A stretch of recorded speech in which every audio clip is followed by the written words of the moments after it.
በጨካኙ የስደት ዘመን የክርስቶስ ተከታዮች በሚታደኑበት ወቅት ብዙዎች ቅዱስ ስሙን ለመጥራት በሚፈሩበት ጊዜ ታላቅ ባለጸጋ ነበረ። ሀብቱን በቸርነት ያካፈለ፣ ችግረኞችን ያጽናና፣ ልቡንም ለድሆች የሰጠ ሰው ነበረ። ስሙም አባ ቢማ ይባላል። ነገር ግን በአንድ ወቅት የሚያንጸባርቅ ሰው ተገለጠ። ኢየሱስ ክርስቶስ መጣ። ጌታም አንድ ነገር ነገረው። ወደ ሰማዕትነት አክሊል መንገድም ጠራው። የዚህም የአንድ ታማኝ ሰው ድፍረት ለምድሪቱ ገዢዎች የማይያዝ የማይጨበጥ ሆነ። በዚያች ሌሊት አባ ቢማ ተኝቶ ሳለ በራእይ ታላቅ ብርሃን ከፊቱ ቆመ። የጌታም ፊቱ ከፀሐይ ይልቅ ያበራ ነበር።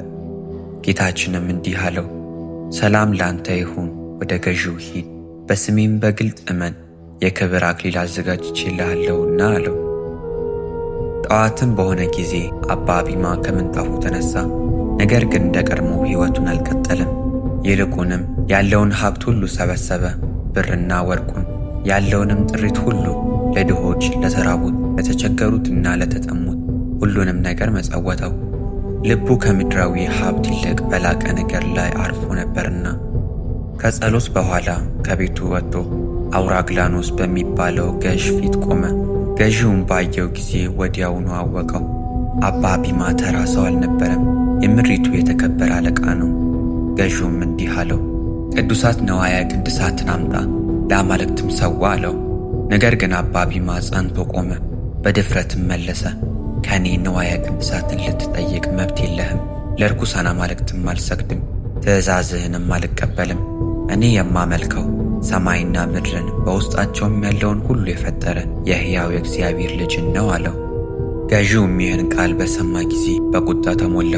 ምላሱን ቁረጡት ብሎ አዘዘ። ጭፍሮቹም ታዘዙ፣ የቅዱሱንም ምላስ ቆረጡት። ጌታችንም ምላሱን እንደ ቀድሞው አድርጎ መለሰለት። ገዢውም ይህን አየ፣ መኮንኑም ይበልጥ ተቆጣ። ቅዱሱንም በሚነድ እሳት እቶን ውስጥ እንዲጥሉ ታዘዘ። ከዚያም በብረት አልጋ ላይ ቸነከሩት፣ ከስሩም እሳት አነደዱ። እግዚአብሔር ግን አዳነው፣ እሳቱ ሊያቃጥለው አልቻለምና ሳይጎዳው ተነሳ። ከዚህ በኋላ ወደ ወህኒ ቤት ጣሉት። በዚያም የእግዚአብሔር ኃይል ተገለጠ። የዮልዮኖስ እህት ጋኔን ያደረባት አንዲት ሴት ወደ እርሱ መጣች። በቅዱሱ ጸሎትም ጋኔኑ ከእርሷ ወጥቶ ሸሸ። ሕዝቡም ይህን ተአምር በሰሙ ጊዜ ብዙዎች በጌታ አመኑ። ገዢው ግን ይህን ሲሰማ ቁጣው እንደ እሳት ነደደ። በከባዱም እንዲያሰቃዩ ታዘዘ። ጥፍሮቹን መዘው ነቀሉ፣ በእሳት አቃጠሉት። በከባድ የብረት ሰንሰለትም አስረው በምድር ላይ ጎተቱት። ግን ደግሞ እግዚአብሔር አዳነው። ከዚያም ትልቅ ድንጋይ በአንገቱ አሰሩ፣ ወደ ባሕርም ጣሉት። ጌታ ግን በድጋሚ ታደገው። በመጨረሻም ገዢው እርሱን በማሰቃየት ሰለቸ፣ ወደ ላላይ ግብፅም ላከው። በዚያም ስቃዩ ቀጠለ።